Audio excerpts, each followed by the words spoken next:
Hi, it's me again with CorelDraw Tips and Tricks. Somebody sent me this cube and want to know how you could draw this.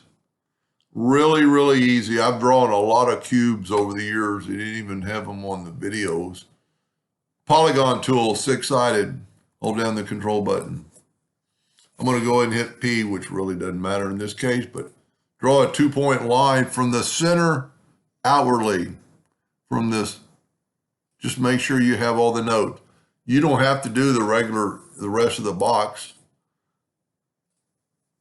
I'm going to use blue. And I'm going to fill that in.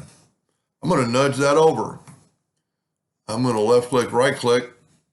I can get rid of this. I'm going to Control D and make a duplicate while holding down the Shift key, which makes it grow from the inside out. You got that right there. I'm going to nudge it back over.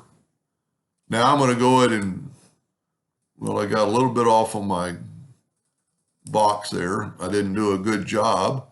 You need to make sure when you do that that you have that line, and you can always repair it with the shape tool to that node.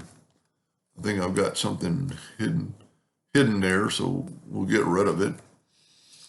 Once again, take the Smart Fill tool and nudge it over. Left click, right click. You have to have it perfect. Control D to make a duplicate while holding down the Shift key, have it grow inwardly. Now we're going to get rid of this. Nudge this back over. And we're going to put a center line for this center line. So just take a 2-point line and just go all the way to there. Now we're going to take the Smart Fill tool and fill that in. They use like a light green. I don't think the color matters.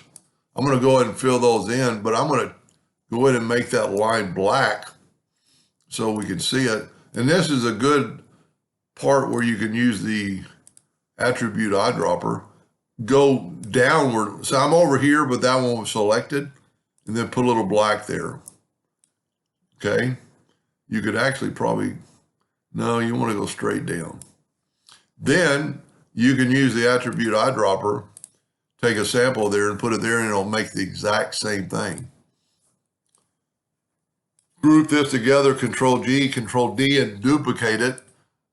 Move your center rotation of that node and rotate it 120 degrees. Control D, 240 degrees.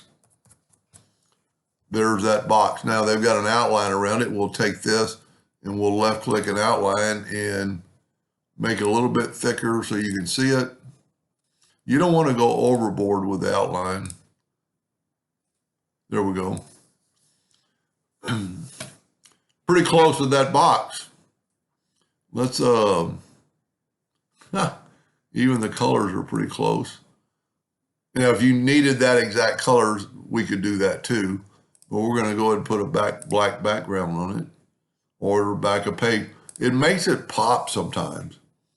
And like I said, you could make those colors if you wanted. You know, we don't have this group together, so we could use the color eyedropper tool and take a sample there and put it in there. So now you have our greens a little bit differently. But there's that box. Anyway, I hope that helped answer their question, and thank you for watching.